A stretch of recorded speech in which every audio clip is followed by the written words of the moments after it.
Bienvenue dans cette nouvelle édition de l'Africa Tonight. Voici les titres de l'actualité. Et de 2 pour Moussa Mara. Après la tentative infructueuse de 2013, l'ancien Premier ministre malien a annoncé ce lundi sa candidature à l'élection présidentielle du 29 juillet. 478 millions de dollars, c'est le montant des recettes générées par les exportations agricoles en Éthiopie sur la période 2017-2018. Une performance principalement portée par le café. Et puis Winnie Mandela, immortalisé par Don Ryan. Cet artiste ivoirien, pour qui les portraits n'ont plus de secret, a voulu rendre hommage à une figure emblématique de la lutte anti-apartheid. L'annonce était attendue, elle est désormais officielle. Moussa Mara est officiellement candidat à la présidentielle du 29 juillet 2018 au Mali. Alors fera-t-il mieux qu'en 2013 où il avait recueilli 1,5% des suffrages au premier tour? Eh bien, l'ancien Premier ministre du président Ibrahim Boubacar Keïta en est convaincu. Corinne Kamdem. C'est officiel, Moussa Mara, l'ancien Premier ministre malien, se lance dans la course à la magistrature suprême. Il a annoncé sa candidature ce lundi 9 avril à l'élection présidentielle prévue le 29 juillet. Moussa Mara souhaite être le représentant d'une nouvelle vision politique dans son pays.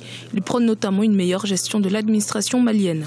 Autre point important de sa candidature, la question sécuritaire. Moussa Mara souhaite tacler les problèmes de sécurité principalement liés à la menace terroriste qui empêche le Mali de poursuivre correctement son développement.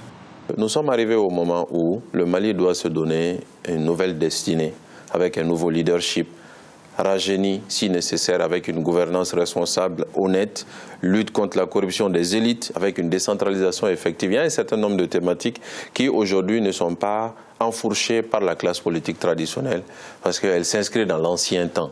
Ce temps a fait son œuvre. Nous sommes au XXIe siècle avec une population malienne qui est à 80% constituée de jeunes de moins de 30 ans. Nous avons besoin d'un leadership qui comprend ce monde et qui est en phase à ce monde. Donc nous nous inscrivons dans cette dynamique. La problématique sécuritaire est un point crucial de la candidature de l'ancien Premier ministre Moussa Mara. Aujourd'hui, malgré l'aide apportée par les forces de la MINUSMA, des zones entières du pays échappent encore au contrôle des forces maliennes, françaises et de l'ONU. Elles sont d'ailleurs régulièrement visées par des attaques. Malgré la signature en juin 2015 d'un accord de paix censé handicaper les djihadistes. Les raisons pour lesquelles le président a été élu en 2013, la sécurité, la gouvernance, le leadership participatif, ces raisons n'ont pas été satisfaites. Donc le président a échoué par rapport à ce qu'il a promis aux Maliens en 2013. Aujourd'hui, le système politique de notre pays qui a géré les 30 dernières années, ce système est à bout de souffle. Il a fait des choses pour le pays, mais manifestement, il manque de ressorts pour sortir le Mali des difficultés. Pour l'heure, les candidatures se multiplient. Un autre ex-ministre du président sortant, Mohamed Ali Batili, a également présenté sa candidature au scrutin présidentiel. Le président Ibrahim Boubacar Keïta, quant à lui, ne s'est toujours pas prononcé sur ses intentions concernant l'élection prévue le 29 juillet 2018, bien qu'une centaine d'associations de la majorité ont apporté leur soutien à sa candidature le 10 mars. L'agriculture fait fleurir l'économie éthiopienne. Les recettes liées aux exportations agricoles se sont en effet élevées à 478 millions de dollars au cours des 8 premiers mois de l'exercice fiscal 2017-2018. Le café est bien évidemment le produit le plus prisé. Arrive ensuite le thé et les épices. On fait le point tout de suite avec Neilé Claude Bessa. De juillet 2017 à mars 2018, l'Éthiopie a gagné 478 millions de dollars grâce à ses exportations agricoles. Selon le ministère de l'Agriculture et des Ressources naturelles, cette recette fiscale reste inférieure au montant de 538 millions de dollars envisagé par l'État pour la même période. Ces chiffres, qui représentent 72% de l'objectif visé, compromettent les ambitions des autorités d'atteindre 1,18 milliard de dollars de recettes à l'issue de l'exercice en cours. Ces résultats insuffisants sont imputés entre autres à l'imposition d'une taxe sur la valeur ajoutée par plusieurs pays importateurs. La contre-performance, de mon point de vue, peut être due au fait que la production n'a pas été très forte et qu'en même temps aussi, il y a le fait qu'on ait à fiscaliser les exportations de l'Éthiopie dans le pays de destination.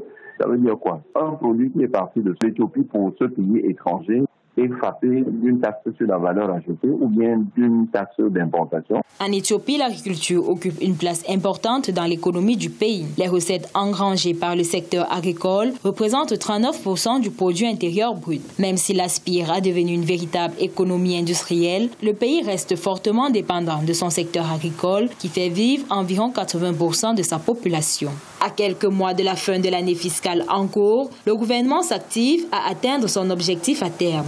Dans la diversification des productions agricoles, des productions halieutiques de l'Éthiopie pourrait être un palliatif à cette contre-performance-là. L'Éthiopie a à diversifier ses marchés à l'exportation et en même temps faire un effort pour négocier pour que certains de ces produits ne soient plus fiscalisés. L'Éthiopie exporte ses produits agricoles vers au moins 57 destinations dans le monde. Le pays a principalement comme débouchés les États-Unis, le Japon, l'Allemagne, la France, la Belgique, l'Arabie Saoudite, la Corée du Sud et le Soudan. Durant l'année fiscale 2016-2017, selon Ethiopian Herald, ces 8 pays ont importé à eux seuls plus de 86% du volume total des exportations agricoles éthiopiennes.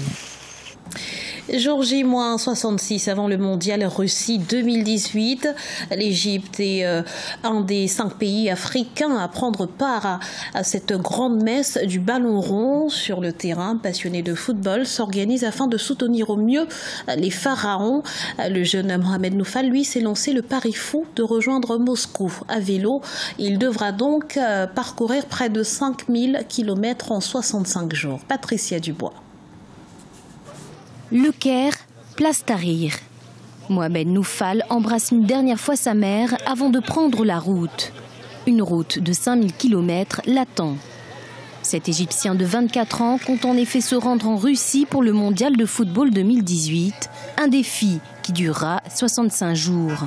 Et pour l'encourager, ses amis cyclistes sont venus l'escorter jusqu'à la sortie de la ville. Puisse Dieu aider Noufal parce qu'il sera seul. Lorsque vous êtes plusieurs cyclistes à pédaler ensemble et que vous êtes confrontés à des difficultés, c'est différent car vous vous soutenez et les problèmes sont vite résolus. Selon son itinéraire, Mohamed Noufal prévoit de passer par la Jordanie, la Bulgarie, la Roumanie et la Moldavie ainsi que l'Ukraine, mais survolera la Syrie et l'Irak pour des raisons de sécurité. Quelques pièces de rechange, un téléphone supplémentaire ainsi que des articles de camping feront partie de son voyage. Et pour se loger, il compte sur l'hospitalité des habitants. Grâce à ce voyage, j'espère que les gens verront de nouvelles choses. Nous prêtons très peu d'attention aux pays arabes et d'Europe de l'Est. Je pense que c'est une très bonne occasion d'en savoir plus, notamment sur les gens et leurs traditions. Le trajet compte donc plus que la destination. Si c'était juste pour aller à la Coupe du Monde, j'aurais pris l'avion. C'est une grande chance pour moi de voir de nouvelles choses et de les montrer aux gens. Une occasion également pour ce cycliste amateur de supporter son pays. L'Égypte, absente de la Coupe du Monde depuis 1990, a en effet validé son billet pour le Mondial 2018, marqué par un retour en force en atteignant la finale de la Coupe d'Afrique des Nations de football 2017 en éliminant le Ghana, le Tchad ainsi que le Congo.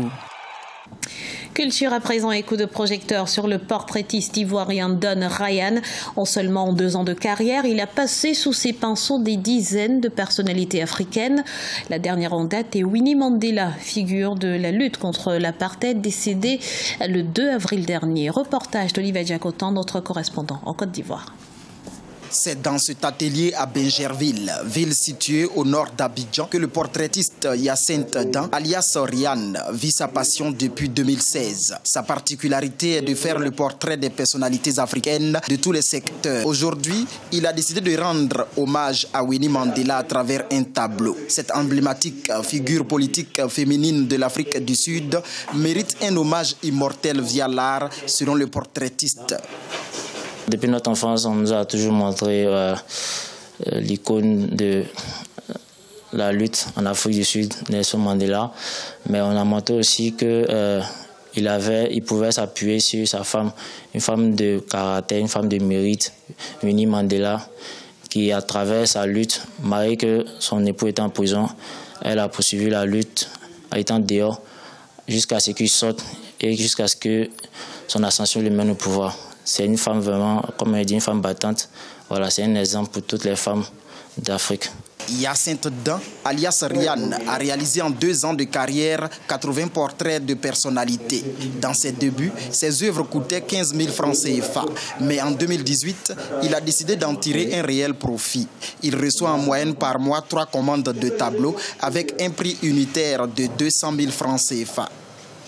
Au fur et à mesure que monsieur fait connaître, il a amélioré mon niveau, il a changé les cadres, tout. Je peux dire que ça nourrit son homme parce que actuellement, c'est à partir de 200 000 francs avec portrait. Hyacinthe Dan, alias Rian, rêve aussi de faire carrière dans le cinéma en tant que réalisateur. Et pour cela, la peinture est donc un tremplin pour lui, pour réunir les moyens financiers conséquents, pour suivre une formation professionnelle et vivre pleinement du 7e art, son premier amour. Ce journal a été réalisé par l'ensemble de la rédaction. Merci pour votre fidélité. Dans un instant, une nouvelle édition de l'actualité sur Africa 24.